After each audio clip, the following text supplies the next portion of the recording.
తప్పకుండా జాఫర్ ఎడ్యుకేషన్ ఛానల్ని సబ్స్క్రైబ్ చేసుకోండి. మన యొక్క వీడియోస్ని లైక్ చేసి మీ యొక్క సపోర్ట్ని అందించండి.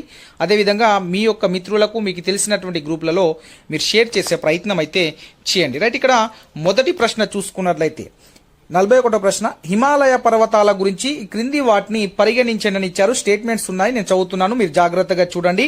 మీకు తెలిస్తే సమాధానం కూడా చేయండి.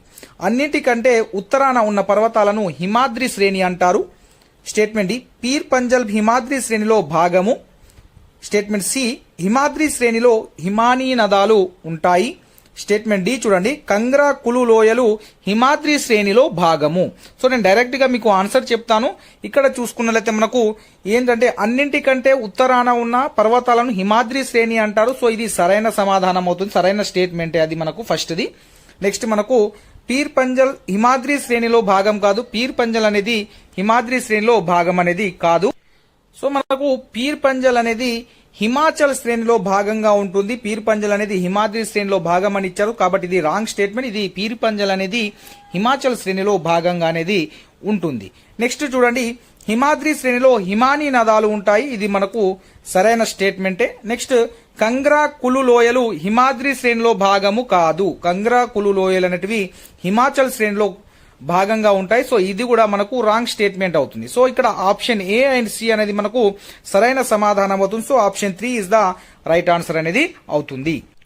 ఇక్కడ చూసుకున్నట్లయితే మనకు ఈ కంగ్రా కులు లోయలు అనేటివి హిమాచల్ శ్రేణిలో ఉంటాయి. దాంతో పాటు ఇక్కడ సిమ్లా, ముస్సోరి వంటివి కూడా మనకు హిల్ ఏరియాస్ అనేటివి హిమాచల్ శ్రేణిలో మనకు కనిపిస్తూ ఉంటాయి.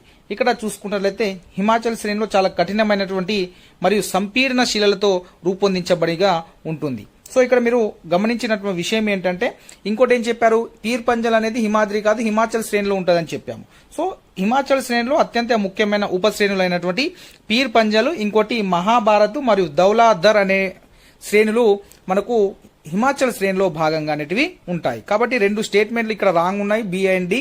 సో ఏ అండ్ సి అనేది మనకు సరైన సమాధానం అవుతుంది. జాగ్రత్తగా గమనించండి, తప్పకుండా హిమాలయాలకు వెళ్ళి తప్పకుండా ప్రశ్నలు అనేటివి ఉంటాయి. నెక్స్ట్ ప్రశ్న, క్రింది భారతదేశ పీఠభూములు వాటి దిక్కులు లేదా భాగాలను పరిగణించండి.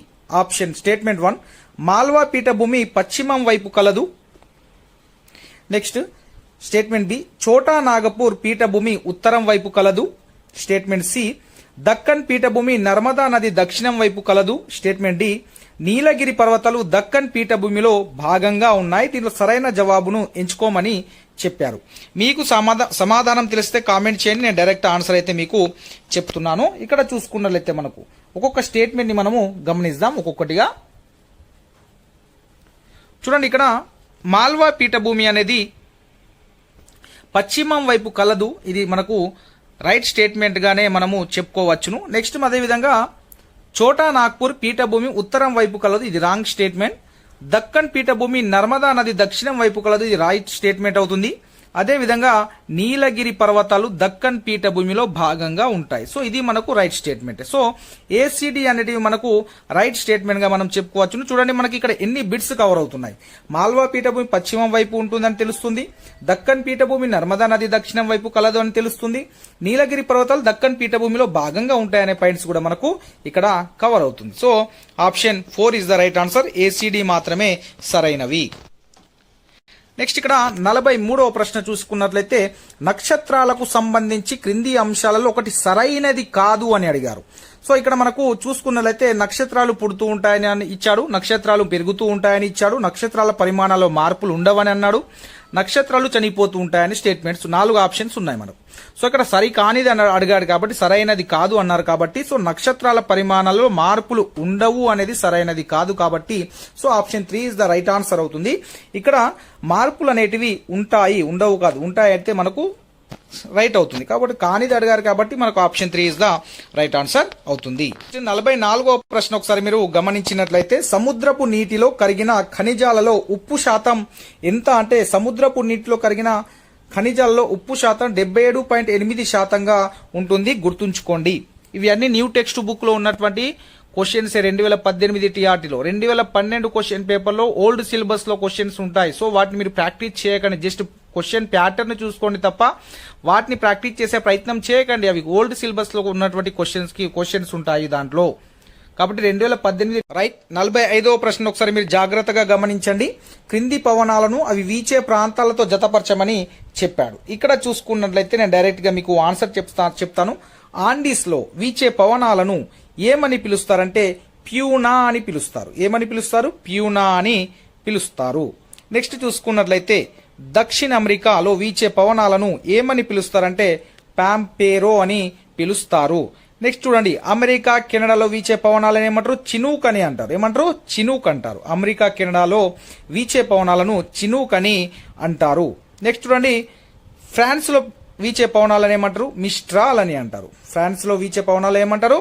మిస్ట్రాల్ అని పిలవడం జరుగుతుంది. ఇక్కడ చూసుకున్నట్లయితే ఏ అనేది 3 అవుతుంది, బి అనేది 5 అవుతుంది, సి అనేది 1 అవుతుంది, డి అనేది 2 అవుతుంది. సో ఆప్షన్ 4 ఇస్ ద మనకు రైట్ ఆన్సర్ అవుతుంది. చూడండి ఇక్కడ ఎన్ని బిట్స్ అనేవి మనకు కవర్ అయినాయి. సో జాగ్రత్తగా గుర్తుపెట్టుకునే ప్రయత్నం అయితే చేయండి. నెక్స్ట్ 46వ ప్రశ్న ఒకసారి మనము గమనించినట్లయితే వివిధ కాలాలలోని పటాలకు సంబంధించి కింది అంశాలను పరిగణించండి అని అడిగారు. నేను స్టేట్మెంట్ చదువుతున్నా చూడండి. ఆప్షన్ ఏ చూడండి, సుమేరియన్లు మట్టి పలకలపై పటాలను తయారు చేశారు. స్టేట్మెంట్ బి, బాబిలోనియన్లు ప్రపంచ పటంలో త్రికోణాకారంలో 9 దీవులు ఉన్నాయి. స్టేట్మెంట్ సి, హెకేటియస్ ఆధారంగా గీసిన ప్రపంచ పటంలో గ్రీసు అనేది మధ్య భాగంలో ఉన్నది. స్టేట్మెంట్ డి, రోమన్ వ్యాపారస్తులు పటాల ఆధారంగా భారత తీరాన్ని చేరుకున్నారు. ఈ యొక్క క్విక్ రివిజన్ లో భాగంగా నేను మార్నింగ్ ఒక వీడియోని అప్లోడ్ చేయడం జరిగింది. సో దాంట్లో ఉన్నటువంటి పాయింట్స్ నే స్టేట్మెంట్ గా ఇవ్వడం అనేది జరిగింది. మీరు జాగ్రత్తగా గమనించండి. సో ఇక్కడ మనకు సరైన స్టేట్మెంట్స్ ఏమవుతాయి నేను ఒకసారి మనము పరిశీలించే ప్రయత్నం అయితే చేద్దాం. చూడండి, ఇక్కడ సుమేరియన్లు అనేటివి మట్టి పలకలపై పటాలను తయారు చేశారు. రైట్, ఇది సరైన స్టేట్మెంట్ అవుతుంది. నెక్స్ట్ చూడండి, బీది, బాబిలోనియన్లు ప్రపంచ పటంలో త్రికోణాకారంలో 9 దీవులు. సో బాబిలోనియన్లు అనే వాళ్ళు 7 దీవులు మాత్రమే ఉన్నటువంటి ప్రపంచ పటాన్ని సో వాళ్ళు చూపడం జరిగింది. సో ఇది రాంగ్ స్టేట్మెంట్ అవుతుంది, బి. నెక్స్ట్ 3వ స్టేట్మెంట్ చూడండి, హెకేటియస్ ఆధారంగా గీసిన ప్రపంచ పటంలో గ్రీసు మధ్య భాగంలో ఉన్నది. రైట్, ఇది మనకు 3వ సి అనేది రైట్ స్టేట్మెంట్ అనేది అవుతుంది. నెక్స్ట్ చూసుకున్నట్లయితే రోమన్ వ్యాపారస్తులు పటాల ఆధారంగా భారత తీరాన్ని చేరుకున్నారు. ఇది కూడా మనకు రైట్ స్టేట్మెంట్ అవుతుంది. సో ఏసిడి మాత్రమే మనకు సరైన సమాధానాలు అవుతాయి. సో బి అనేది రాంగ్ ఉంది. అక్కడ 9 దీవులు కాదు, 7 దీవులు. జాగ్రత్తగా గమనించండి. మార్నింగ్ నేను అప్లోడ్ చేసినటువంటి వీడియోలో క్లియర్ గా చెప్పడం కూడా జరిగింది. నెక్స్ట్ ఇక్కడ 47వ ప్రశ్న. వీడియో చూస్తున్న మిత్రులందరూ తప్పకుండా మీ యొక్క లైక్ చేసి మీ యొక్క సపోర్ట్ ని అందించండి. 47వ ప్రశ్న చూడండి, ఖండాంతర్గత శీతోష్ణ స్థితి అంటే ఏమిటి? సో డైరెక్ట్ నేను చెప్తాను మీకు. ఖండాంతర్గత శీతోష్ణ స్థితి అంటే గరిష్ట కనిష్ట ఉష్ణోగ్రతలలో చాలా తేడా ఉండడాన్ని మనము ఖండాంతర్గత శీతోష్ణ స్థితి అంటాము. So option 1 is the right answer. Next 48వ ప్రశ్న చూసుకున్నట్లయితే ఇది నేను మీకు యూట్యూబ్ లో కమ్యూనిటీలో క్వశ్చన్ పెట్టడం జరిగింది. క్రింది వాటిలో తెలంగాణలో పూర్తి నల్ల మృతికల నేల కలిగిన జిల్లా ఏది అంటే Komaram Bheem Asifabad. So option 1 is the right answer అవుతుంది. నెక్స్ట్ చూడండి, ఎస్కిమోలు ధరించే కోట్లను ఏమని పిలుస్తారు? ఇది ఆల్రెడీ నేను మార్నింగ్ అప్లోడ్ చేసినటువంటి 8th class quick revision social కి సంబంధించినటువంటి అంశాల్లో ఈ బిట్ కూడా ఉంది. దాంట్లో ఎస్కిమోలు ధరించే కోట్లను పర్కాలు అని పిలుస్తారు. So option 3 is the right answer అనేది అవుతుంది. నెక్స్ట్ 50వ క్వశ్చన్ చూసుకున్నట్లయితే జతపరిచే క్వశ్చన్ ఉంది. జాగ్రత్తగా మీరు పరిశీలించండి ఒకసారి. క్రింది అంశాలను వాటి సంబంధిత నీటి చక్ర దశలతో జతపరచమని అడిగారు. ఇక్కడ నేను డైరెక్ట్ గా మీకు ఆన్సర్ చెప్పే ప్రయత్నం అయితే చేస్తాను. చూడండి, ఇక్కడ భూ ఉపరితలం మీద ఉన్న నీరు అనేది ఆవిరి కాదు, నీటి ఆవిరిగా మారడాన్ని ఏమంటాం? బాష్పీభవనం అంటాం. సో బాష్పీభవనం అనేది 5 దగ్గర ఉంది. నెక్స్ట్, నీరు చిన్న చిన్న నీటి బిందువుల్లాగా మేఘాల్లాగా మారటాన్ని ఏమంటాం మనము? ద్రవీభవనం అని అంటాం. ఏమంటాము? ద్రవీభవనం అని అంటాము. రైట్. సో ఇక్కడ బి అనేది 1 అవుతుంది. నెక్స్ట్ చూసుకున్నట్లయితే వాతావరణంలోని నీరు భూమి ఉపరితలానికి చేరడానికి ఏమంటామంటే అవపాతము అని అంటాము. నెక్స్ట్, భూమి లోపలికి నీరు ఇంకడాన్ని మనం భూగర్భ జలం అని అంటాము. సో ఇక్కడ చూసుకున్నట్లయితే A5B1, సి అనేది 2 అవుతుంది, డి అనేది 3 అవుతుంది. So option 2 is the right answer. దీన్ని మీరు గుర్తుపెట్టుకునే ప్రయత్నం అయితే చేయండి. నెక్స్ట్ 50వ ప్రశ్న, 51వది. నెక్స్ట్ 51వ ప్రశ్న, భారతదేశంలో జనపనార పరిశ్రమకు సంబంధించి క్రింది వాటిని పరిగణించండి. ఇది 9th క్లాస్లో ఉంది. ప్రపంచ జనపనార వస్తు ఉత్పత్తిలో భారతదేశం మొదటి స్థానం వహిస్తుంది. Statement B. ప్రపంచ జనపనార వస్తు ఎగుమతిలో భారతదేశం మొదటి స్థానం వహిస్తుంది. Statement C. భారతదేశంలో జనపనార పరిశ్రమ పశ్చిమ బెంగాల్లోని హుగ్లీ నది తీరం వెంట కేంద్రీకృతమైంది. Statement D. పర్యావరణానికి హాని కలిగించడం వల్ల జనపనార పదార్థాలకు ప్రపంచవ్యాప్తంగా డిమాండ్ తగ్గుతుంది. సో ఇక్కడ మన స్టేట్మెంట్ ఒకసారి క్లియర్గా చూసే ప్రయత్నం చేద్దాము. ప్రపంచ జనపనార వస్తుత్పత్తిలో భారతదేశం మొదటి స్థానంలో వహిస్తుంది అనేది మనకు రైట్ స్టేట్మెంట్ అవుతుంది. అదేవిధంగా ప్రపంచ జనపనార వస్తు ఎగుమతిలో భారతదేశం మొదటి స్థానం అనేది రాంగ్ స్టేట్మెంట్ అవుతుంది. భారతదేశంలో జనపనార పరిశ్రమ పశ్చిమ బెంగాల్లోని హుగ్లీ నది తీరం వెంట కేంద్రీకృతమైంది. ఇది మనకు రైట్ స్టేట్మెంట్ అనేది అవుతుంది. సో డి చూడండి, పర్యావరణాన్ని హాని కలిగించడం వల్ల జనపనార పదార్థాలకు ప్రపంచవ్యాప్తంగా డిమాండ్ తగ్గింది. ఇది రాంగ్ స్టేట్మెంట్ అవుతుంది. సో ఏ అండ్ సి మాత్రమే సరైనవి అవుతాయి. So option 3 is the right answer అవుతుంది. జాగ్రత్తగా గమనించే ప్రయత్నం అయితే చేయండి. నెక్స్ట్ చూసుకున్నట్లయితే 52వ ప్రశ్న, క్రింది వాటిలో సిమెంట్ పరిశ్రమకు ముడి సరుకు కానిది అడిగారు. సో ముడి సరుకు కానిది చూసుకున్నట్లయితే అల్యూమినియమా, జిప్సమా, సిలికానా, రబ్బరా. సో సిమెంట్ పరిశ్రమకు అల్యూమినియం ఉపయోగపడుతుంది, జిప్సమ్ ఉపయోగపడుతుంది, సిలికా ఉపయోగపడుతుంది. కానీ ఉపయోగపడింది ఏంటంటే rubber. So option 4 is the right answer అనేది అవుతుంది. నెక్స్ట్ 53వ ప్రశ్న చూద్దాం ఒకసారి. అంతర్వేది అంటే ఏమి అని అడిగారు. ఆప్షన్ 1, 2 డెల్టాల మధ్య ప్రాంతమా, 2 నదుల మధ్య ప్రాంతమా, వేదాలను అవపాసన పోసినవాడా, ఆత్మకు పరమాత్మకు మధ్య గల సంబంధాన్ని ఎరిగినవాడా. సో అంతర్వేది అంటే 2 నదుల మధ్య ప్రాంతాన్ని మనము అంతర్వేది అని అంటాం. So option 2 is the right answer.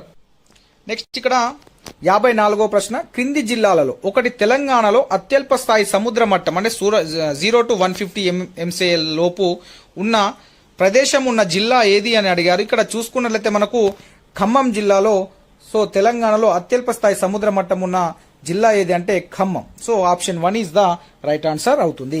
Next 55వ ప్రశ్న చూడండి, జతపరిచే క్వశ్చన్ ఉంది. రైట్, 55వ ప్రశ్నను ఒకసారి మనము గమనించినట్లయితే ఆఫ్రికా దేశాలు వాటిని వలసలుగా పాలించిన యూరప్ దేశాలతో జతపరచాలి. ఇక్కడ చూసుకున్నట్లయితే ఈ పోర్చుగల్ వాళ్ళేమో అంగోలాని పరిపాలించడం జరిగింది. అదేవిధంగా ఫ్రాన్స్ వారు మెడాగాస్కర్ ని పరిపాలించడం జరిగింది. అదేవిధంగా ఇక్కడ చూసుకున్నట్లయితే బ్రిటన్ వారేమో నైజీరియాను పరిపాలించడం జరిగింది. అదేవిధంగా జర్మనీ వారేమో నమీబియాని వాళ్ళు పరిపాలించడం అనేది జరిగింది. సో మనకు A4, B3, C5, D1 అనేది so option 1 is the right answer అవుతుంది. వాటిని మీరు గుర్తుపెట్టుకునే ప్రయత్నం చేయండి. మన అంగోలాని పరిపాలించిందేమో పోర్చుగల్ వారు. నెక్స్ట్ మనకు మెడాగాస్కర్ అనే ప్రాంతాన్ని పరిపాలించిన యూరప్ దేశస్తులు ఎవరు అంటే మనకు ఫ్రాన్స్ వారు. అదేవిధంగా నైజీరియాని పరిపాలించింది బ్రిటన్ వారు, నమీబియాని పరిపాలించింది జర్మనీ వారు. సో ఆ విధంగా గుర్తుపెట్టుకోండి. నెక్స్ట్ 56వ ప్రశ్నని గమనించినట్లయితే క్రింది వాటిలో ఒకటి యూరప్లోని ద్వీపం కాదు అన్నాడు. దీంట్లో యూరప్లోని ద్వీపం కానిది ఆప్షన్ 3 అవుతుంది. గ్రెనేడా అనేది యూరప్లోని ద్వీపం కాదు. మిగతా 3 అనేటివి సర్డీనా కావచ్చు, సిసిలీ కావచ్చు, ఐర్లాండ్ కావచ్చు. ఇవి 3 అనేటివి యూరప్ లో ద్వీపంగా ఉంటాయి. గ్రెనేడా అనేది యూరప్ లో ద్వీపం కాదు. So option 3 is the right answer అవుతుంది. నెక్స్ట్ ఇక్కడ 57వ ప్రశ్న, క్రింది వాటిలో సరిగా జతపరచబడనిది ఏది అన్నాడు, అంటే సరికానిది అడిగారు. చూడండి, ఇక్కడ ఆప్షన్ 1 లో కందికల్ కొండలు జయశంకర్ భూపాలపల్లి జిల్లా, అనంతగిరి కొండలు వికారాబాద్ జిల్లా. నెక్స్ట్ మనకు ఇది 7th క్లాస్ లో ఉంటుంది మీకు. అదేవిధంగా సాత్మల కొండలు ఆదిలాబాద్ జిల్లా. నెక్స్ట్ 4వది రాఖీ కొండలు సిద్దిపేట. సో ఇక్కడ మనకు సరి కానిది అడిగారు. So option 4 is the right answer. మీరు ఈ యొక్క ఆన్సర్ ని కామెంట్ చేయండి. రాఖీ కొండలు ఏ జిల్లాలో ఉన్నాయో మీరు కామెంట్ అయితే చేయండి. సో మిగతా 3 అయితే గుర్తుపెట్టుకోండి. కందికల్ కొండలు జయశంకర్ భూపాలపల్లి జిల్లాలో ఉన్నాయి, కరెక్టే. అనంతగిరి కొండలు వికారాబాద్ లో ఉన్నాయి, అది కరెక్టే. సాత్మల కొండలు ఆదిలాబాద్ జిల్లాలో ఉన్నాయి, అది కూడా సరైనది.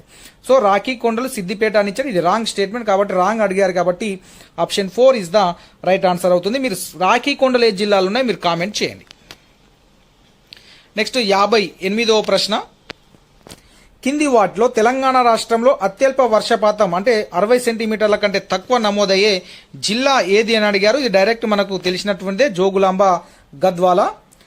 నెక్స్ట్ 59వది కర్కట రేఖ ఎక్కడ ఉన్నది. ఇది కూడా నేను morning 8th class social quick revision లో ఆ వీడియో అప్లోడ్ చేశాను కదా, దాంట్లోకి వెళ్ళి ఈ క్వశ్చన్ అనేది రావడం జరిగింది. చూడండి ఇక్కడ ఆర్కిటిక్ వలయ సమీపంలోన, భూమధ్య రేఖ క్రింది భాగంలోన, భూమధ్య రేఖ పై భాగంలోన, అంటార్కిటిక వలయ సమీపంలోన. సో కర్కట రేఖ ఎక్కడ ఉన్నదంటే భూమధ్య రేఖ యొక్క పై భాగంలో ఉంటుంది. So option 3 is the right answer అవుతుంది. ఇది 9th క్లాస్ లో ఉంది. ఇది మళ్ళీ ఈ క్వశ్చన్ అగ్ని పర్వతాలు అవి ఉన్న ప్రాంతాలతో జతపరచమని చెప్పడం అనేది అడిగాడు. ఇక్కడ చూసుకున్నట్లయితే మనకు ఇక్కడ కోటోపాక్సీ, ఈ కోటోపాక్సీ అనేది ఎక్కడ ఉందంటే ఈక్విడార్ లో ఉంది. ఎక్కడ ఉంది? ఈ అగ్ని పర్వతం ఈక్విడార్ ప్రాంతంలో ఉంది. ఇక నెక్స్ట్ చూసుకున్నట్లయితే మనకు పూజియామా, ఈ పూజియామా అంటే జపాన్. సో జపాన్ ఏడా ఉంది మనకు?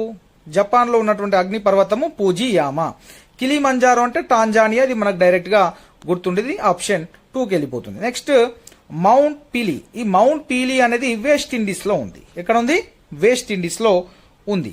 కాబట్టి వీటిని గుర్తు పెట్టుకో. ఎన్ని పాయింట్స్ కవర్ అవుతున్నాయి చూడండి. లింకప్ టాపిక్స్ చదివే మిత్రులు ఎవరున్నా డైరెక్ట్ గా వీటిని గుర్తు పెట్టుకునే ప్రయత్నం చేయండి.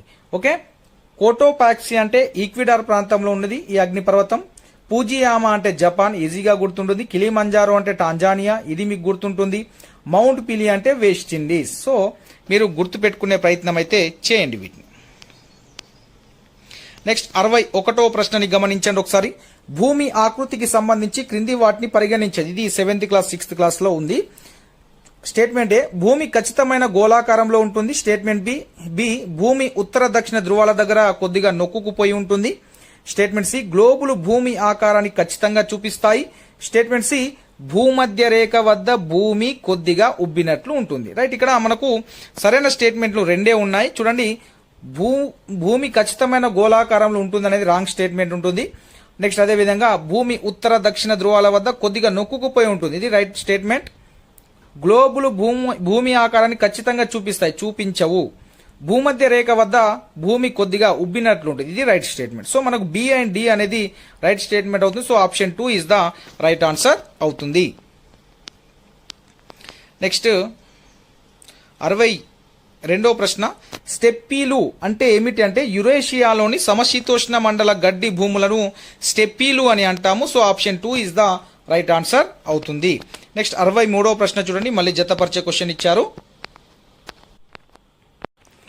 నెక్స్ట్ చూసుకున్నట్లయితే క్రింది ఆది మానవుల కాలం నాటి సమూహ లక్షణాలను పరిగణించండి.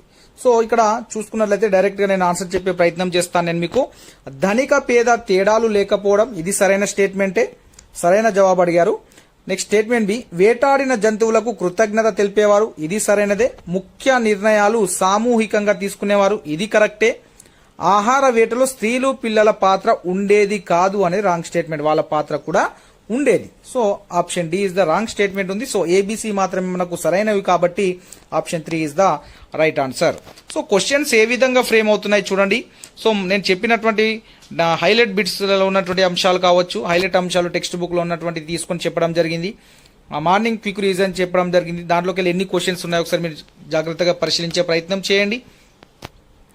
మరి ఇంకో విషయం చెప్తున్నాను, టెక్స్ట్ బుక్ ని దాటి ఒక్క క్వశ్చన్ కూడా రాలేదు. ప్రతిదీ టెక్స్ట్ బుక్ లోకి వెళ్ళి ఇచ్చారు.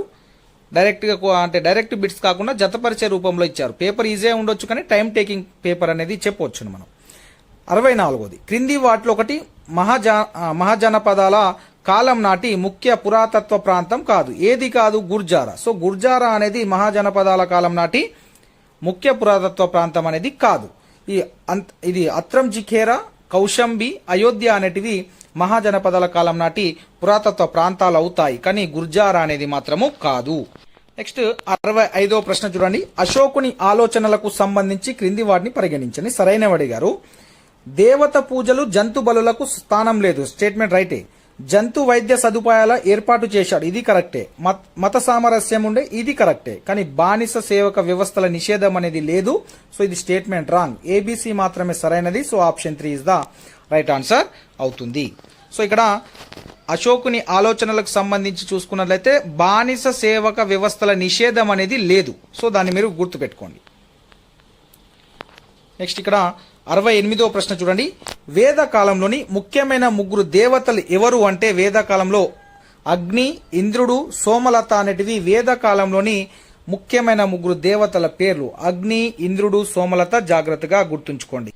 రైట్, ఇక్కడ నెక్స్ట్ ప్రశ్న చూసుకున్నట్లయితే 67ది మువ్వెంద వైలన్ అర్రయ్యర్ అనునవి ఏమిటంటే చోళులు ధనవంతులైన భూస్వాములకు ఇచ్చిన బిరుదుల పేర్లే మువ్వెంద వేలన్, అర్రయ్యర్ అని ఉన్నాయి. సో మీరు జాగ్రత్తగా గమనించండి. నెక్స్ట్ ఇక్కడ 68వ ప్రశ్న ఒకసారి చూడండి. ఇది కూడా నేను 7th క్లాస్ హైలైట్ అంశాలని పీడిఎఫ్ చేసి నేను మీకు వీడియో చేసి పెట్టాను యూట్యూబ్లో, అదేవిధంగా వాట్సాప్లో కూడా పెట్టాను పీడిఎఫ్ని. చూడండి, కాకతీయ రాజుల పేర్లను వారి కాలాన్ని బట్టి మొదటి నుంచి చివరి వరకు క్రమానుగత శ్రేణిలో అమర్చమన్నారు. ఇక్కడ చూసుకున్నట్లయితే మనకు రెండో పురరాజు ఫస్ట్ వస్తే, నెక్స్ట్ రుద్రాదేవుడు అనేవారు సెకండ్ వస్తే, గణపతి దేవుడు థర్డ్ ప్లేస్కి వస్తే, రెండో ప్రతాపరుడు ఫోర్త్ ప్లేస్కి వస్తారు. సో బీడీసీఏ ఎక్కడ ఉంది? So option 2 is the right answer అవుతుంది. చూడండి, ఇది కూడా నేను మీకు హైలైట్ అంశాల్లో ఉంది. సో దాన్ని కూడా నేను మీకు పీడిఎఫ్ గా అందించే ప్రయత్నం చేశాను. చూడండి, ఎక్కువ క్వశ్చన్స్ అనేటివి మీరు గమనించినట్లయితే 2018 టీఆర్టీ కావచ్చు, ఇటు నెక్స్ట్ మొన్న జరిగిన టెట్ క్వశ్చన్స్ పేపర్స్ కావచ్చు, హైలైట్ అంశాలకు వెళ్ళి క్వశ్చన్స్ అనేవి తప్పకుండా వస్తున్నాయి. సో మనకు తప్పకుండా వస్తున్నాయని తెలిసినప్పుడు చూసుకొని వెళ్ళాలి ఖచ్చితంగా మనం. సో లేకుంటే మనము మార్కులను కోల్పోయే అవకాశం కూడా ఉంటుంది. విజయనగర రాజ్యాన్ని సందర్శించిన నికోలో కోంటి, డొమింగో పేజ్ ఏ దేశాలకు చెందినవారు? సో నికోలో కోంటి ఇటలీకి చెందినవాడు, డొమింగో పేజ్ పోర్చుగీస్కు చెందినవారు. So option 4 is the right answer. ఇక్కడ చూడండి, పోర్చుగీస్ ఫస్ట్ ఇచ్చి ఇటలీ తర్వాత ఇచ్చినా దాన్ని మనం రైట్ ఆన్సర్ గా పేర్కొనకూడదు. ఎందుకంటే వరుసగా అడిగారు, మనం వరుసగానే ఆన్సర్ అనేటివి ఇవ్వాల్సి ఉంటుంది. సో ఇక్కడ చూడండి, ఇటలీ ఫస్ట్ పోర్చుగీస్ ఇచ్చి తర్వాత ఇటలీ ఇచ్చి దాన్ని మీరు రైట్ ఆన్సర్ పెట్టారనుకోండి, సో రాంగ్ అవుతుంది. కాబట్టి మనం వరుసగా ఏ పేర్లు ఉన్నాయి దానికి అనుగుణంగా మనము ఆన్సర్ని ఎంచుకోవాలి. నెక్స్ట్ 70వ ప్రశ్న ఒకసారి చూద్దాం. రైట్, మొఘల్ కాలం నాటి మన్సబ్దార్ల గురించి క్రింది వాటిని పరిగణించండి. అంటే ఇవి కూడా జతపరిచే క్వశ్చన్ అడిగారు. ఇక్కడ కూడా మన్సబ్దారీ వ్యవస్థ వంశపారంపర్యమైంది. సో ఇది రాంగ్ స్టేట్మెంట్ అవుతుంది.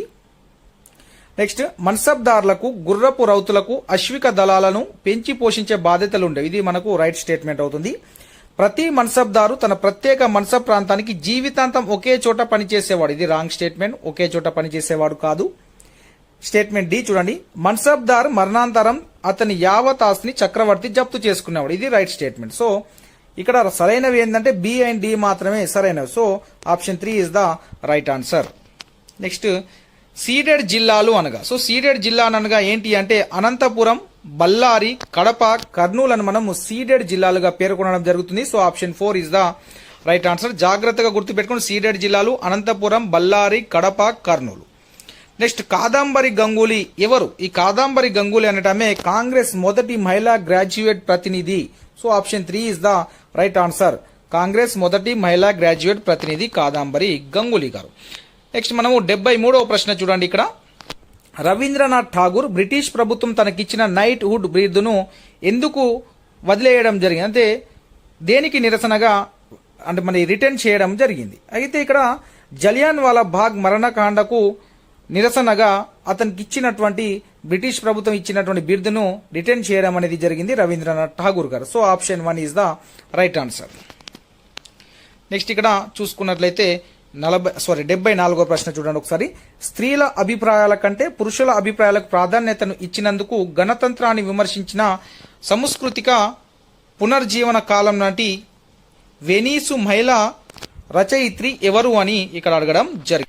ఇక్కడ చూసుకున్నట్లయితే వెనీస్, ఇక్కడ ఏ రచయిత? వెనీస్ మహిళా రచయిత పేరు అడిగారు. సో ఇక్కడ కాస్టాండ్రా ఫెడిల్ మహిళా రచయిత పేరు కాస్టాండ్రా ఫెడిల్. సో మీరు గుర్తుపెట్టుకునే ప్రయత్నం అయితే వెనీస్ మహిళా రచయిత పేరు. నెక్స్ట్ 75వ ప్రశ్న. క్రింది వాన్లో పునర్జీవ కాలానికి చెందిన ఖగోళ శాస్త్రవేత్త కానిది ఎవరు అన్నాడు, అంటే లేనివారు అడిగారు. సో కానివారు ఎవరంటే option 2 is the right answer అవుతుంది. ఇక్కడ చూసుకున్నట్లయితే ఎరాస్మస్ ముండస్ అనే అతను ఖగోళ శాస్త్రవేత్త కాదు. So option 2 is the right answer. ఈ రోజర్ బాకన్ కావచ్చు, గెలీలియో కావచ్చు, నికోలస్ కోపర్నికస్ కావచ్చు, వీళ్ళు ముగ్గురు కూడా ఖగోళ శాస్త్రానికి చెందిన వారే, కానీ ఎరాస్మస్ ముండస్ అనే అతను మాత్రము కాదు. నెక్స్ట్ 76వ ప్రశ్న చూడండి ఒకసారి. ఎవరి నాయకత్వంలో ఫ్రాన్స్ 3వసారి రిపబ్లిక్ గా ప్రకటించుకున్నది? మీరైతే తెలిస్తే అది మీరైతే ఆన్సర్ చేయండి. సో ఇక్కడ ఫ్రాన్స్ అనేది 3వసారి లియోన్ గాంబెట్టా నాయకత్వంలో మూడవసారి రిపబ్లిక్ గా ప్రకటించుకుంది? లియోన్ గాంబెట్టా ఇతని నాయకత్వంలో మూడోసారి ఫ్రాన్స్ అనేది రిపబ్లిక్ గా ప్రకటించుకోవడం జరిగింది. నెక్స్ట్ 77వది వెనిజులాను విముక్తం చేసిన విప్లవ సైన్య నాయకుడు ఎవరు? రైట్, ఇక్కడ మనకు ఎవరు అంటే మన నాయకుడు సైమన్ బొలీవర్. వెనిజులాను విముక్తం చేసిన విప్లవ సైన్య నాయకుడు Simon Bolivar. So option 2 is the right answer. Next 78వ ప్రశ్న ఒకసారి చూసుకున్నట్లయితే మనము ఆఫ్రికాలోని కాంగో స్వేచ్ఛా రాజ్యంను తన స్వంత ఆస్తిగా ప్రకటించుకున్న బెల్జియం రాజు ఎవరంటే Leopold 2. So option 3 is the right answer అవుతుంది. Next the history of a Soviet collective farm రచయిత ఎవరంటే Fedor Belov. So option 4 is the right answer అవుతుంది. జాగ్రత్తగా గుర్తు పెట్టుకునే ప్రయత్నం అయితే చేయండి. క్వశ్చన్ మళ్ళీ రిపీట్ అయ్యే అవకాశాలు కూడా ఉంటాయి.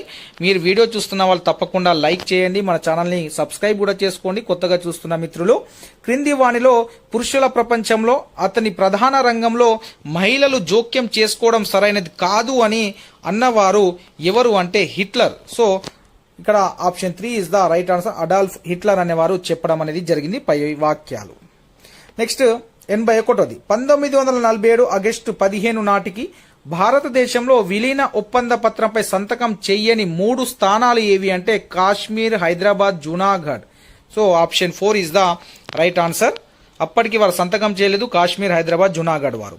నెక్స్ట్ గ్రీన్ పీస్ ఉద్యమం మొదట దేనికి వ్యతిరేకంగా మొదలైందంటే అమెరికా అణు పరీక్షలకు వ్యతిరేకంగా మొదలు కావడం జరిగింది. గ్రీన్ పీస్ ఉద్యమం దేనికి వ్యతిరేకంగా మొదలైందంటే అమెరికా అణు పరీక్షలకు వ్యతిరేకంగా.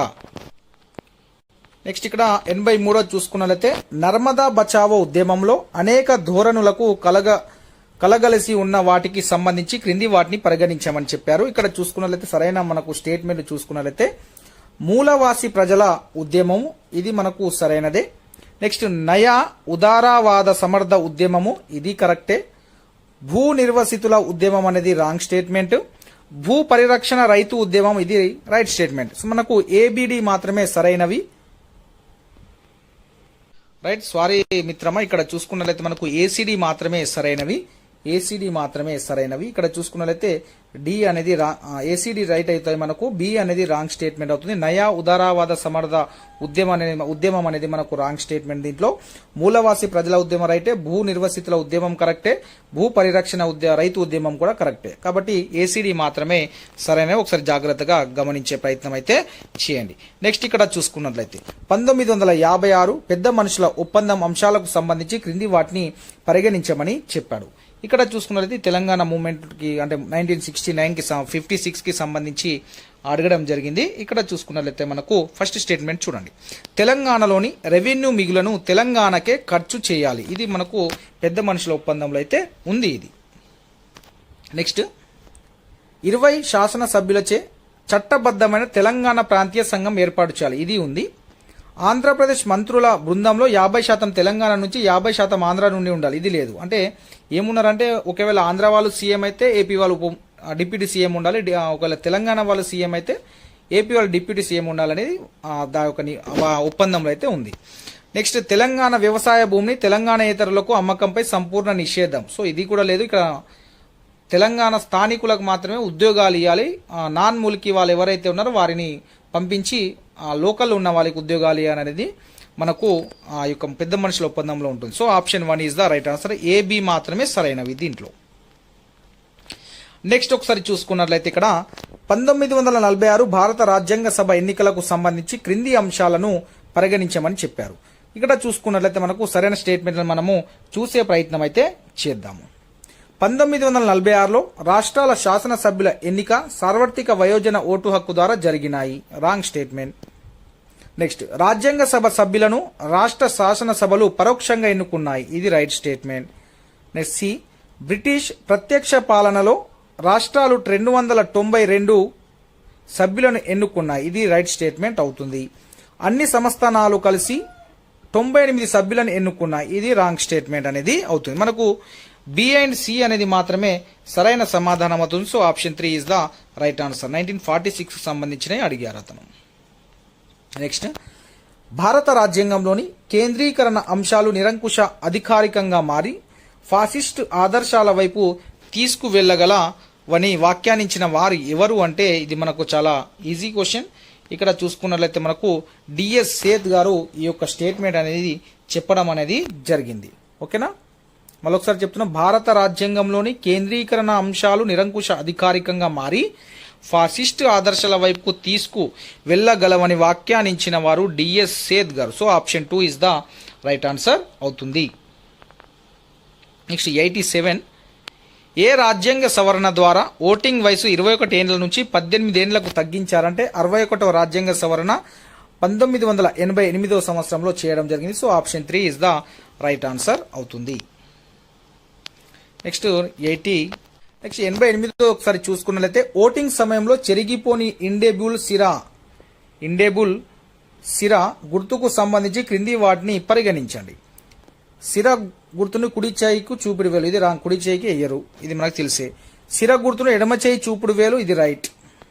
సిర గుర్తును ఓటు హక్కు వినియోగించిన తర్వాత వేస్తారు, రాంగ్ స్టేట్మెంట్. ఓటు హక్కు వినియోగించక ముందే అతను లోపలికి ఎంట్రీ ఇచ్చినప్పుడు అతనికి ఒక స్లిప్ ఇచ్చిన తర్వాత నెక్స్ట్ అతని దగ్గర ఉన్నటువంటి స్లిప్ తీసుకొని మళ్ళీ అతనికి ఇంకు పెట్టి అతన్ని లోపలికి ఓటేయడానికి పంపించడం అనేది జరుగుతుంది. సో ఇది రాంగ్ స్టేట్మెంట్. సిరా గుర్తును ఓటు హక్కు వినియోగించుకునే ముందే వేస్తారు, ఇది రైట్. సో మనకు బి అండ్ డి మాత్రమే సరైనవి. So option 4 is the right answer. Next చూసుకున్నట్లయితే భారత రాజ్యాంగం ప్రకారం తాత్కాలికంగా కూడా రద్దు చేయబడలేని హక్కులేవి. సో మీరు ఆన్సర్ చేయండి డైరెక్ట్గా. మీకు చూడండి, ఇక్కడ జీవించే హక్కు, వ్యక్తిగత స్వేచ్ఛలకు ఒకవేళ తాత్కాలికంగా రద్దు చేయబడలేని హక్కులు అన్నారు. సో కాబట్టి జీవించే హక్కు, వ్యక్తిగత స్వేచ్ఛ హక్కులు. So option 3 is the right answer. Next ఇక్కడ చూసుకున్నట్లయితే 90వ ప్రశ్న, క్రింది చట్టాలు రూపొందించిన సంవత్సరాన్ని బట్టి క్రమానుగత శ్రేణిలో అమర్చండి.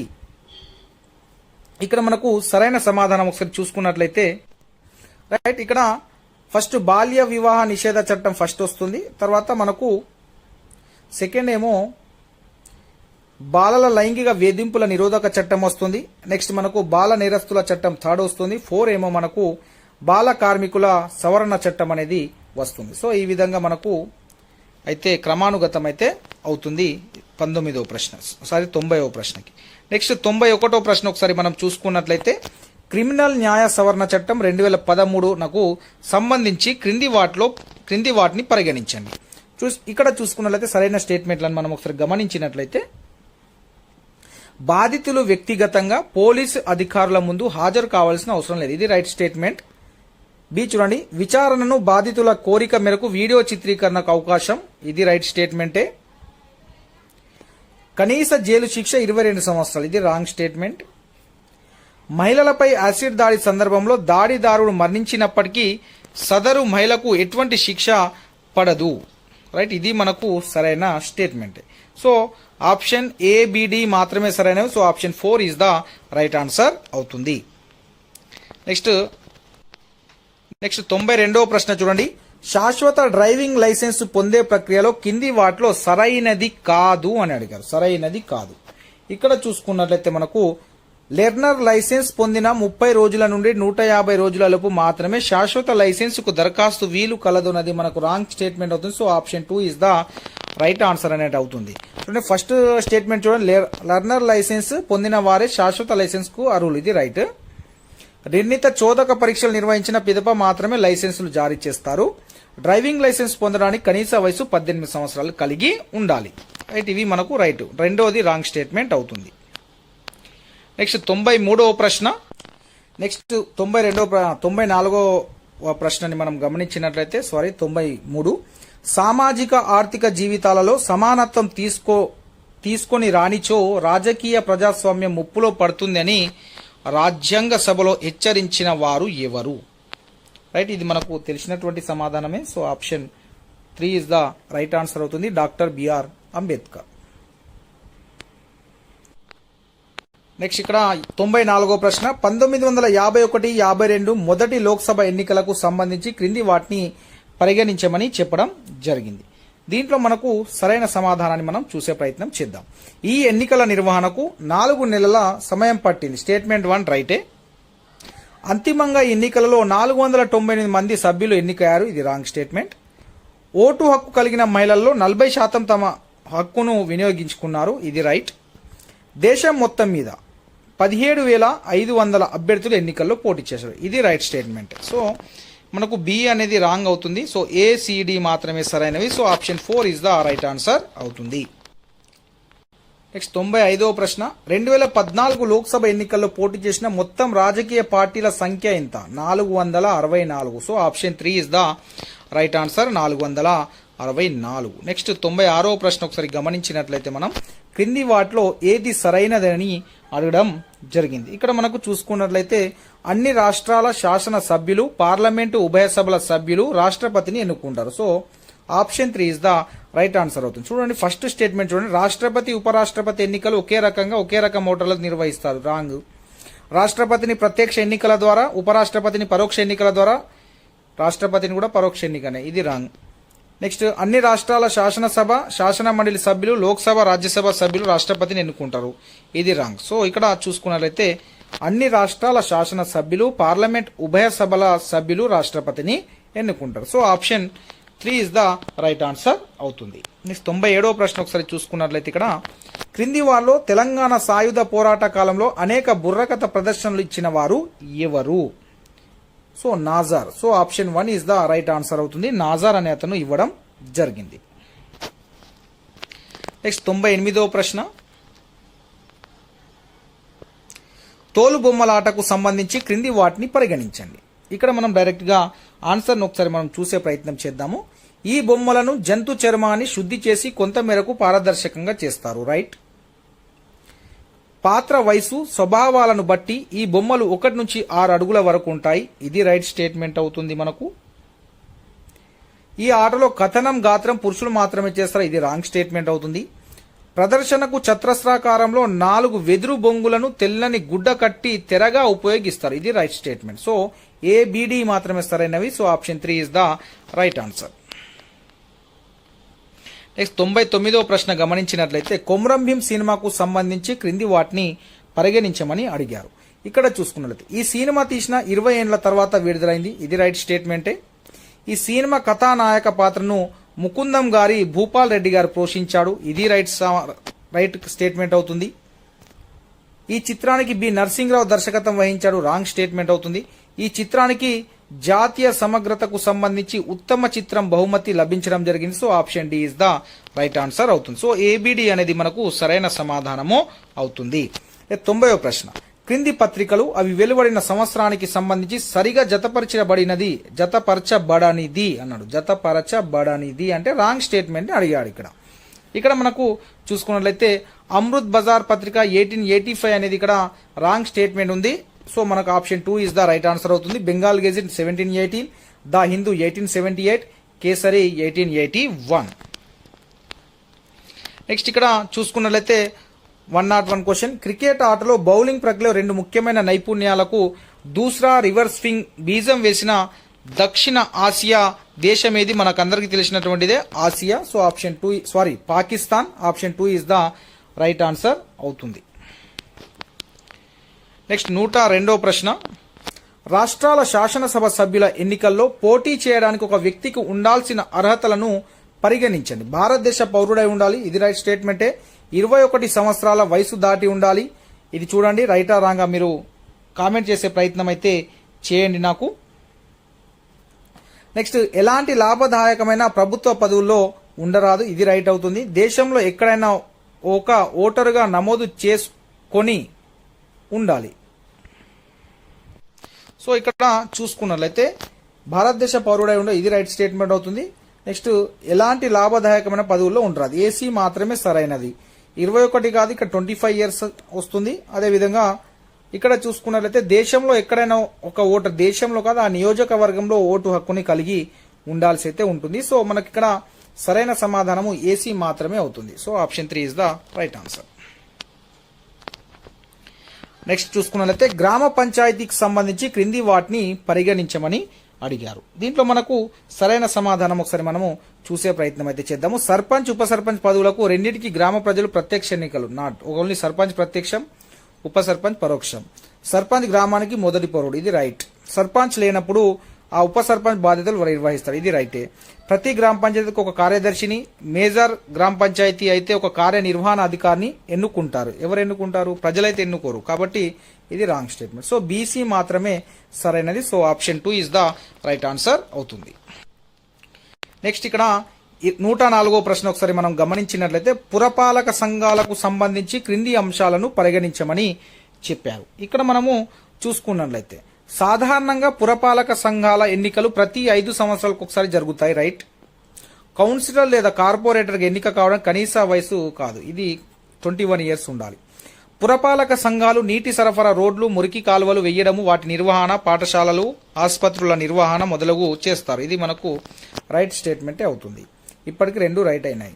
నెక్స్ట్ మున్సిపాలిటీలు అయితే మేయర్, కార్పొరేషన్ అయితే చైర్మన్లు, మున్సిపాలిటీ అయితే మేయర్, కార్పొరేషన్ అయితే చైర్మన్లు ఈ సంస్థలకు పెద్దలుగా వ్యవహరిస్తారు, ఇది కూడా రాంగ్ స్టేట్మెంట్ అవుతుంది. సో మనకు ఇక్కడ సరైన సమాధానం వచ్చేసరికి ఏ అండ్ సి మాత్రమే అవుతుంది. So option 3 is the right answer అవుతుంది. రైట్. ఇక్కడ 105వ ప్రశ్న చూద్దాము. ఐక్యరాజ్య సమితిలో 2014 వరకున్న సభ్యుల సంఖ్య ఎంత అంటే 193. Option 4 is the right answer. Next 106వ ప్రశ్న ఒకసారి గమనించినట్లయితే మనము అలీనా ఉద్యమం మొదటి సమావేశం ఎప్పుడు, ఎక్కడ జరిగింది? ఇక్కడ చూసుకున్నట్లయితే 1961 బెల్గ్రేడ్లో జరగడం జరిగింది. So option 3 is the right answer. బిసాంత్ అంటే ఏమిటి? ఇక్కడ బిసాంత్ అంటే ఏమిటంటే బంగారంతో చేయబడిన రోమను కాలం నాటి ప్రామాణిక నాణ్యంను మనము బిసాంత్ అని అంటాము. So option 1 is the right answer. Next 108వ ప్రశ్న. క్రింది వారిలో భారతదేశంలో తొలి బ్యాంకర్ కాని వారెవరు? తొలి బ్యాంకర్ కాని వారని అడగడం అనేది జరిగింది. ఇక్కడ మనకు చూసుకున్నట్లయితే తోడార్మాల్ పాట్నా అనేది తొలి బ్యాంకర్ కాదు. So statement option 3 is the right answer. Next ఇక్కడ చూసుకున్నట్లయితే బ్యాంకులలో ప్రాథమిక పొదుపు ఖాతాకు సంబంధించి క్రింది అంశాలను పరిగణించమని అడగడం జరిగింది. ఇక్కడ చూసుకున్నట్లయితే మనకు కనీస విలువలు అసలు లేకుండా ఆ ఖాతాను తెరవవచ్చును, రైట్, సరైన సమాధానమే. నెక్స్ట్ చూసుకున్నట్లయితే ఇక్కడ ఈ ఖాతాను తెరవడానికి వ్యక్తులకు 18 సంవత్సరాల వయసు ఉండాలి, ఇది రాంగ్ అవుతుంది. నెక్స్ట్ చూసుకున్నట్లయితే నెలకు 4 సార్లు నగదు తీసుకోవచ్చును, రైట్, నెలకు 4 సార్లు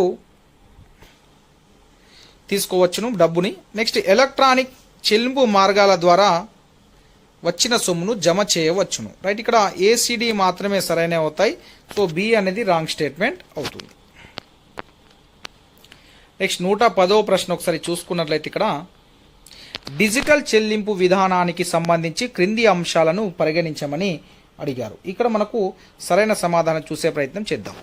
నెఫ్ట్ ద్వారా గరిష్టంగా బదిలీ చేయడానికి కనీస ద్రవ్యం 1000 రూపాయలు, గరిష్టంగా ఎంతైనా చేయవచ్చు. నెక్స్ట్ మనకు ఆర్టీజీఎస్ ద్వారా బదిలీ చేయడానికి కనీస ద్రవ్యము 2 లక్షలు, గరిష్టంగా ఎంతైనా చేయవచ్చును. సో ఇక్కడ కనీస ద్రవ్యమేమో 1000 ఇచ్చారు, గరిష్టంగా ఎంతైనా చేయొచ్చు అని నెఫ్ట్ ఇచ్చారు. సో ఇది రాంగ్ అవుతుంది. నెక్స్ట్ చూసుకున్నట్లయితే ఇది బి అయితే రైట్ స్టేట్మెంటే. సి ఒకసారి చూసుకున్నట్లయితే మనము సి ఆర్టీజీఎస్ అంటే రియల్ టైమ్ గ్రాస్ సెటిల్మెంట్ ద్వారా బదిలీ చేయడానికి కనీసం 2 లక్షలు, ఇది ఆల్రెడీ చెప్పుకున్నాం. సి చూడండి, మొబైల్ ఫోన్ ద్వారా ద్రవ్యాన్ని బదిలీ చేయడానికి ఐఎంపిఎస్ అంటే ఇమీడియట్ పేమెంట్ సర్వీస్ ఉపయోగపడుతుంది. సో ఇది రైట్ స్టేట్మెంటే అవుతుంది మనకు. నెక్స్ట్ ద్రవ్యాన్ని యూపీఐ అంటే యూనిఫైడ్ పేమెంట్ ఇంటర్ఫేస్ ద్వారా బదిలీ చేయడానికి IFSC code, IFSC Indian financial system code అవసరం లేదు, రైట్, ఇది కరెక్ట్. సో బీసీడీ మాత్రమే సరైనవి. So option 2 is the right answer. Next 11వ ప్రశ్న. అధిక శ్రామికులకు అధిక జీవ రసాయనిక ఎరువులను, నీటిపారుదలను ఉపయోగించుకొని అధిక దిగుబడిని సాధించే వ్యవసాయ విధానాన్ని ఏమంటారు? ఇక్కడ మనకు సరైన సమాధానం వచ్చేసరికి సాంద్ర జీవనాధార వ్యవసాయం అని అంటాము. So option 2 is the right answer అవుతుంది. నెక్స్ట్ క్రింది వాటిలో ఒక భారతదేశ పంట కాలాలలో భాగం కాదు. సో ఏది అంటే తర్ఫీద్. So option 4 is the right answer అవుతుంది. తర్ఫీద్ అనేది మన యొక్క భారతదేశ పంట కాలలో భాగం కాదు. ఈ రబీ, ఖరీఫ్, జయాద్ అనేవి మన భారతదేశ పంట కాలాలకు సంబంధించింది. నెక్స్ట్ చూసుకున్నట్లయితే క్రింది వాటిలో శీతాకాలంలో కొద్దిపాటి వర్షపాతంతో పండించే ముఖ్యమైన పంటలలో భాగం కానిది అన్నారు. అంటే కానిది అంటే వరి. So option 3 is the right answer. Next 14వ ప్రశ్న ఒకసారి మనము చూసినట్లయితే ప్రపంచ ఉత్పత్తిలో అగ్రభాగాన భారతదేశంలో పండే 2 రకాల పంటలు ఏవి? సో ఇక్కడ మనకు సరైన సమాధానము పప్పు ధాన్యాలు, నూనె గింజలు. So option 2 is the right answer అవుతుంది. నెక్స్ట్ 115వ ప్రశ్న క్రింది ఖనిజ పారిశ్రామిక రంగాలను వాటి ప్రాంతాలతో జతపరచమని అడిగాడు. ఇది మనకు 8th క్లాస్లో కూడా ఉంది. ఒకసారి మనము చూసే ప్రయత్నం 9th క్లాస్లో అయితే క్లియర్గా ఇవ్వడం కూడా జరిగింది. ఇక్కడ చూసుకున్నట్లయితే నూలు వస్త్రాలు అనేటివి వడోదర, ఇక్కడ వడోదరలో ఉన్నాయి. నెక్స్ట్ చూసుకున్నట్లయితే మైకా అనేది హజారీబాగ్లో మనకు హజారీబాగ్లో మైకా గనులు ఉన్నాయి. నెక్స్ట్ బొగ్గు గనులు వచ్చేసరికి తాల్చేర్లో మనకు బొగ్గు గనులు ఉంటాయి. రసాయనిక ఎరువుల కర్మాగారాలు మనకు హజీరాలో మనకు రసాయనిక ఎరువుల కర్మాగారాలు అనేటివి ఉన్నాయి. సో జాగ్రత్త వీటిని గుర్తుపెట్టుకునే ప్రయత్నించి నూలు వస్త్రాలు అంటే మీరు వడోదర, మైకా అంటే మీరు హజారీబాగ్, అదేవిధంగా బొగ్గు గనులు అంటే తాల్చేర్, రసాయనిక ఎరువుల కర్మాగారాలు హజీరా. వాటిని మీరు గుర్తుపెట్టుకునే ప్రయత్నం చేయండి. ఆప్షన్ 4 దీంట్లో రైట్ ఆన్సర్ అనేది అవుతుంది. నెక్స్ట్ 116ది ఒకసారి గమనించినట్లయితే అనియత రంగంలో రుణాల గురించి కింది వాటిని పరిగణించమని అడిగారు. ఇక్కడ మనకు చూసుకున్నట్లయితే రుణదాతలు రుణాలు అందించే వడ్డీ విషయాల్లో తేడాలు ఉండవు, రాంగ్ స్టేట్మెంట్. రుణదాతలు రుణాలు అందించే విషయాల్లో తమ సొంత పద్ధతులు పాటిస్తారు, రైట్ స్టేట్మెంట్. రుణదాతలు రుణాన్ని తిరిగి రాబట్టడానికి చట్ట వ్యతిరేక కార్యకలాపాలను చేపడతారు, రైట్. రుణదాతలు ఏం చేస్తారు అధిక వడ్డీలను వసూలు చేస్తారు, ఇది రైట్. సో బీసీడీ అనేది సరైన సమాధానము అవుతుంది. నెక్స్ట్ 117వ ప్రశ్న భారతదేశంలో ఆహార ధరల సూచికను ఏ సంవత్సరం నుండి ప్రారంభించారు? సో ఇక్కడ మనకు 2009 నుంచి ప్రారంభించడం జరిగింది. So option 3 is the right answer అనేది అవుతుంది. 118 ఒకసారి గమనించండి. చెలామణిలో ఉన్న ద్రవ్య సరఫరాను తగ్గించాలనుకున్నప్పుడు ప్రభుత్వం చేపట్టే చర్యలకు సంబంధించి క్రింది అంశాలను పరిగణించమని అడగడం జరిగింది. ఇక్కడ చూసుకున్నట్లయితే సంపన్న ఆదాయ వర్గాలపై అధిక పన్నులు విధించబడతాయి, రైట్ స్టేట్మెంట్. అనేక వినియోగ వస్తువులపై అధిక పన్నులు విధించబడతాయి, రైట్ స్టేట్మెంట్. ప్రజల కొనుగోలు శక్తిని తగ్గిస్తారు, రైట్. ప్రజల కొనుగోలు శక్తిని పెంచుతారు, రాంగ్ స్టేట్మెంట్. సో ఏబీసీ మాత్రమే సరైనవి. Option 3 is the right answer అనేది అవుతుంది. నెక్స్ట్ 119 చూసినట్లయితే రసాయనాల వాడకం వల్ల పర్యావరణం, మనుషులు, పక్షులపై పడే ప్రభావాన్ని ఎత్తి చూపిన సైలెంట్ స్ప్రింగ్ అను గ్రంథ రచయిత ఎవరంటే రేచెల్ కార్సన్ అనే వ్యక్తి అవుతారు. So option 1 is the right answer. నేను హైలైట్ అంశాలలో ఇది మీకు కనిపిస్తా ఉంది. నేను నెక్స్ట్ మీకు 8th క్లాస్ బయాలజీకి సంబంధించినటువంటి హైలైట్ అంశాల పీడిఎఫ్ నేను మీకు అందుబాటులో ఉంచుతాను. అదేవిధంగా వీడియో కూడా మనకు యూట్యూబ్లో నేను అప్లోడ్ చేస్తాను. 120 ప్రశ్న అనేక సంవత్సరాల పాటు అత్యధిక మోతాదులో ఎండోసల్ఫాన్ అను పురుగుల మందును వినియోగించడం వల్ల కేరళలోని ఏ ప్రాంతంలో గాలి, నీరు, పర్యావరణం కలుషితం అయ్యాయి? ఎండోసల్ఫాన్ బాగా వాడతారు కదా. సో ఎక్కడ అంటే కేరళలోని ఏ ప్రాంతం అంటే కాసార్గోడ్ ప్రాంతంలో గాలి, నీరు, పర్యావరణం కలుషితమయ్యాయి. దేనివల్ల? ఎండోసల్ఫాన్ అనే పురుగుల మందు ద్వారా. So option 3 is the right answer. Next 121 ఒకసారి మనము గమనించినట్లయితే క్రింది సంవత్సరాలలో భారతదేశంలో మొదట సంపూర్ణ జనగణన చేయటం ఎప్పటి నుంచి ప్రారంభించారు? సో ఇక్కడ 1881 నుండి స్టార్ట్ చేశారు. Option 2 is the right answer అవుతుంది. 122వ ప్రశ్న భారతదేశ జనాభాలో లింగ నిష్పత్తికి సంబంధించి క్రింది వాటిని పరిగణించనని అడగడం జరిగింది. ఇక్కడ చూసుకున్నట్లయితే భారతదేశంలో పురుషుల కంటే ఎప్పుడు స్త్రీల సంఖ్య తక్కువగానే ఉంటుంది, రైట్ స్టేట్మెంట్. భారతదేశంలో ప్రతి 100 మంది మగపిల్లలకు 103 ఆడపిల్లలు పుడుతున్నా 0 నుంచి 5 ఏళ్లలోపు బతికి బట్ట కడుతున్న ఆడపిల్లల సంఖ్య చాలా తక్కువగా ఉంది. ఇది కూడా రైట్ స్టేట్మెంట్ అవుతుంది, రెండు రైటే. నెక్స్ట్ ఒకే పరిస్థితులు ఉంటే మగపిల్లల కంటే ఆడపిల్లలు ఎక్కువ మనగలుగుతారు అనేది వైద్య పరిశోధకులు వెల్లడిస్తున్నారు. ఇది కరెక్టే. సి కూడా. 2011 జనాభా గణాంకాల ప్రకారం భారతదేశంలో లింగ నిష్పత్తి 1000 మందికి 970 అని ఇచ్చారు. ఇది రాంగ్ స్టేట్మెంట్ అవుతుంది. సో ఏబిసి మాత్రమే సరైన సమాధానాలు అవుతాయి. So option 3 is the right answer. Next 123వ ప్రశ్న ఒకసారి గమనించండి. 2011 జనాభా గణాంకాల ప్రకారం భారతదేశంలో స్త్రీ పురుష అక్షరాస్యత శాతాలు అడగడం అనేది జరిగింది. ఇక్కడ మనం చూసుకున్నట్లయితే భారతదేశంలో స్త్రీ అక్షరాస్యత 65.46% ఉంటే పురుష అక్షరాస్యత శాతం 82.14%గా ఉంది. So option 2 is the right answer. Next పట్టణ ప్రాంతంలో ఒక మనిషి ఆరోగ్యంగా ఉండాలంటే సగటున తీసుకోవాల్సిన కేలరీల సంఖ్య ఎంత అని అడగడం జరిగింది. ఇక్కడ చూసుకున్నట్లయితే 2100 కిలో క్యాలరీల శక్తి అయితే తీసుకోవాల్సి ఉంటుంది. So option 3 is the right answer అవుతుంది.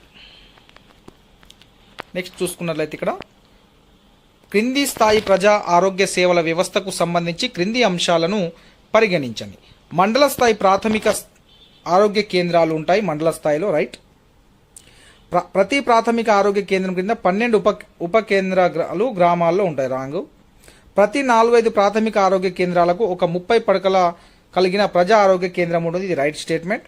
డివిజన్ స్థాయిలో 100 పడకలతో ప్రాంతీయ ఆసుపత్రి ఉంటుంది, ఇది right statement. So ACD option 2 is the right answer. భారతదేశంలో ఎంత శాతం జనాభా జబ్బులు పడినప్పుడు అవసరమైన మందులు కొనగల స్థితిలో ఉన్నారు? ఇక్కడ మనకు సరైన శాతం చూసుకున్నట్లయితే మనకు 20% మంది మాత్రమే వాళ్ళకు జబ్బులు వచ్చినప్పుడు కొనగల స్థితిలో ఉన్నారు, మెడిసిన్ కొనగల స్థితిలో. చాలా అంటే 80% మంది కొనే పరిస్థితిలో లేరు అన్నమాట. నెక్స్ట్ వర్షపాత స్థాయిలకు సంబంధించి క్రింది అంశాలను పరిగణించండి. ఇక్కడ చూసుకున్నట్లయితే మనకు సగటు వర్షపాతం కంటే 19% ఎక్కువ నుంచి 19% తక్కువ ఉన్నచో 19% ఎక్కువ 19% తక్కువ ఉన్నచో దాన్ని మనం సాధారణ వర్షపాతం అంటాం, సరైన స్టేట్మెంట్ ఇది. సగటు వర్షపాతం కంటే 20% ఎక్కువ ఉన్నచో దాన్ని అధిక వర్షపాతం అంటాం, ఇది రైటే. సగటు వర్షపాతం కంటే 20% నుంచి 59% తక్కువ వరకు ఉన్నచో దాన్ని తక్కువ వర్షపాతం అంటాం, స్టేట్మెంట్ డి. సగటు వర్షపాతం కంటే 60% తక్కువ ఉన్నచో దాన్ని బాగా తక్కువ వర్షపాతం అని అంటాం. సో ఈ 4 స్టేట్మెంట్లు సరైనవే. So option 4 is the right answer, ABCD. Next 129వ ప్రశ్న. నెక్స్ట్ 128 చూద్దాం ఒకసారి. క్రింది వానిలో మానవ నిర్మిత విపత్తు కానిది ఏది అంటే 2004 హిందూ మహాసముద్రంలోని సునామీ అనేది మనకు కానిది అవుతుంది. So option 4 is the right answer అనేది అవుతుంది. మిగతావన్నీ భోపాల్ గ్యాస్ మానవ నిర్మిత విపత్తే, 2003 కుంభకోణంలో పాఠశాల కుంభకోణం, ఇది పాఠశాల అగ్ని ప్రమాదం, ఇది మానవ నిర్మిత విపత్తు. 1997 ఢిల్లీలో ఉపహార్ సినిమా హాల్లో జరిగిన అగ్ని ప్రమాదం కూడా మానవ తప్పిదమే. కానీ 2004 హిందూ మహాసముద్ర సునామీ వస్తే మానవునికి సంబంధం, అంటే మానవ నిర్మిత విపత్తు అనేది కాదు, రైట్. 129వ ప్రశ్న ఒకసారి మనము చూసుకున్నట్లయితే ఈ